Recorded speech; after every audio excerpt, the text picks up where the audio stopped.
Hello, good people. Today I'm going to talk about transitioning from this like standard stamping setup to using and some like basic manufactured stamps to setups needed for handmade type stamps, stamps with greater surface area and greater detail. There's a little bit of a difference, when you move into that, you kind of have an advantage over other people. And that's why you start to buy handmade stamps, right? To set yourself apart. So let's move on. This would be a typical setup. There's an 8-ounce hammer, which you may use, a 1-pound type hammer, 3/4 inch Pepe block, and kind of a standard raised manufactured stamp. And that is wonderful and perfect. You could use it like on your bench. Another sort of topaz. Another sort of with larger stamps or stamps with greater surface area, you need to kind of have a few more tools or options. And here are some. Let's take a look at those. The first would be hammers.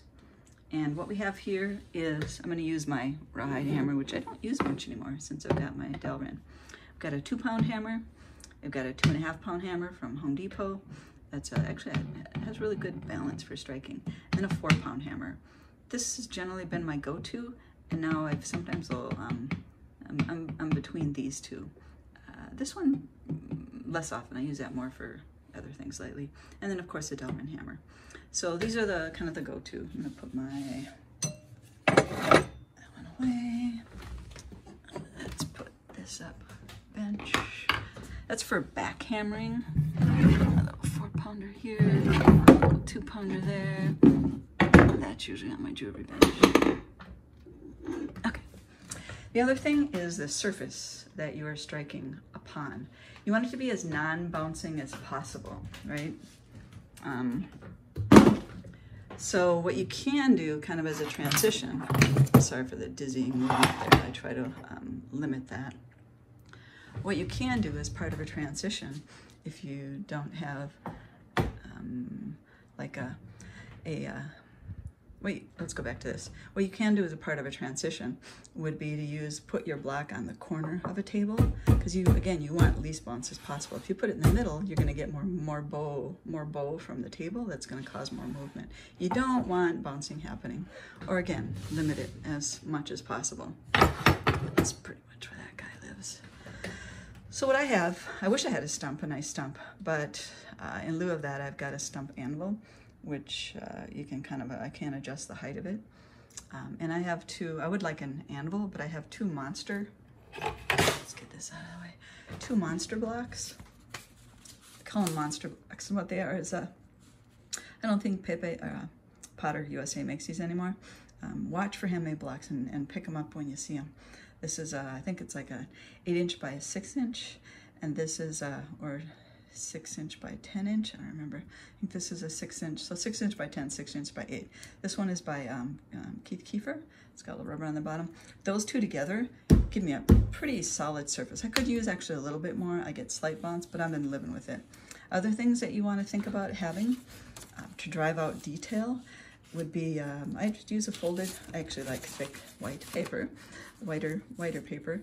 Anyways, a folded piece of paper to use to stamp, and or like a piece of leather. Sometimes people use cardstock, and what you do is you put this between your metal and the block, and then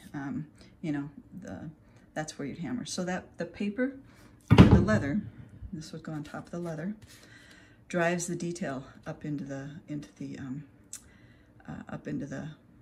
stamp, so that it pushes the metal up into the stamp. And it can vary somewhat with the thickness of metal. For testing, I use mostly just 26 gauge. It can vary with the thickness of the metal. So use copper and test. Use copper and test. Other things that that I have on hand that I use are a 3M polishing pad. I just use a Sharpie, mostly for me for testing. And when I'm actually doing production things, I'll do regular patina, liver of sulfur or whatever. And the stamp we're going to test with today is this poppy stamp. It's a 1/4 inch by 1/4 inch square stamp that has finely engraved details. It's super pretty. And what's nice about this one is it does have a stem to help with setting the stamp, and we'll get into that. And it also, and once you drive those finer details, it'll be, you'll be super happy with success of that. And all right, so I'm gonna move on to one more part of the setup. Move those to the side there, get that there. Ooh, I didn't have copper ready. I'll just use a bit of this. All right, shoot. I'm gonna set you down for a second and cut this.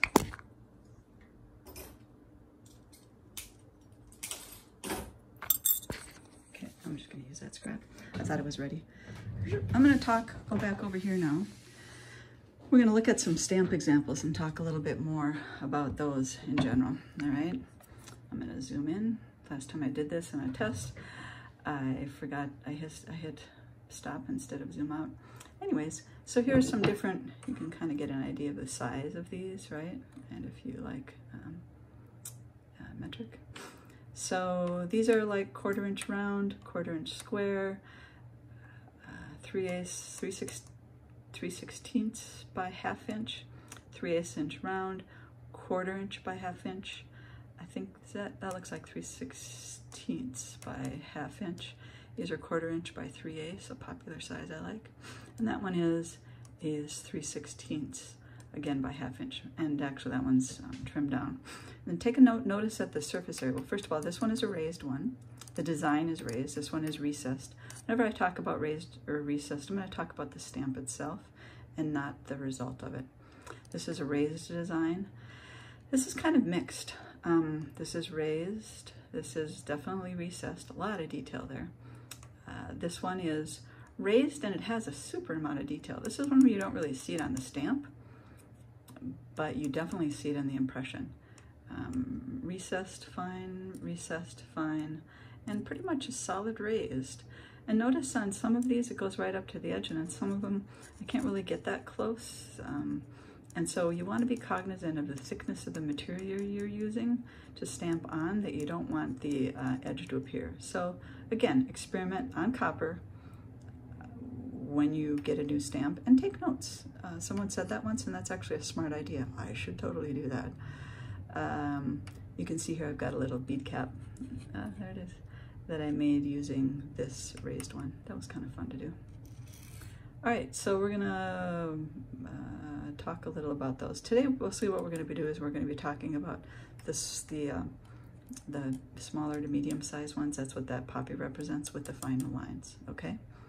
And I'm gonna go from there. All right, so let's try it. I'm gonna set this down, move the little dog over. Isn't he cute? Unzoom it. That. Okie dokes. So there we go. Does that work? That works. Oops. Okay. Nice. All right, so what I'm gonna do with this one is I'm gonna start with, so it's got quite a bit of finer detail, and this one is, as I said before, is one that I can actually go, you know, it goes right up to the edge, so I don't have to worry about the edges showing. So I'm going to start with a folded piece of paper. I'm going to put the metal down. I'm going to use the Delrin to flatten it a little bit. This comes from Rio, and it's dead soft, so I don't need to anneal it. I'm going to face the design so that the stem is facing toward me, and I've got a little bit of a divot there. Later I have a, some of my later stamps, I have a little maker's mark type thing there. So I'm going to start it on this end here. I'm going to choose the 2.5 pound hammer because that was my default. A 4 would also work. What I'm going to do, what we're going to do is we're going to do multiple taps on it, all right? I'm going to tap, and I know I don't hit like totally level like I should just because of where the setup is. Oh well, it works for me. It's a line between being able to see it or having it too far away. So it's kind of a compromise for me. I'm gonna smack it, and I'm gonna kind of probably, yeah, again, try to set that stamp. I'm gonna hit it, I'm gonna hit it first, I'm gonna rock it just a little bit. Just a little bit, but basically I'm going this way, this way, this way, and this way, but not that extreme, right? Because I don't want, if I take it out of its set spot, I may end up with a mirror. All right, some stamps that looks cool, but most of them not so much. All right, let's do that. Let's go smack. I'm gonna lean it back, back, back, back. All right, and I can take a peek at that. Actually, that looks pretty good already, honestly, nice. And a little bit of my hammer chipped off. Yep. All right, that's the thing about using a steel hammer, is a steel hammer is going to be a little more aggressive on the face of it, which is why my 4-pound one is brass. The brass will, it will take the punch, right? Now what I'm going to do, because I know that I'm not necessarily as level, I like to turn it around. If, of course, I've got it good and set, and I do. It's really good and locked in. And that's also the advantage of having a piece of paper, is it gives you a little bit of a, oh, look at the back too. That's actually another indication of whether you have a good impression. And that actually looks pretty good. But I think I want a little bit, it to be a little sharper on that edge right here. So I turn it around because, again, I think I favor in one direction. Get it back in there, get it locked in. All right, and I'm going to do this actually one more time. Can't hurt. And then one smack in the middle. And then because sometimes I like to, you don't have to, you know, play it by ear. I like to make sure that the flat part of the stamp is, I'm going to get that good and locked in. So it slides around and boop, it locks in. I'm going to go once on the flat block, just to get the flat part of the design. And here you can see that that actually is a pretty good impression. It's actually a pretty good impression. All right, so what I like to do then is I'll take the Delrin hammer, and I'll just flatten that back out again. And let's take a peek one more time. We'll look closer once it's all done on the block. Oopsie. That looks really good. And on a fine design like this, probably do want to use some patina of some sort. And then you can clean it mostly off. And that'll help drive out a few more of the details. Let me take time to blow that off.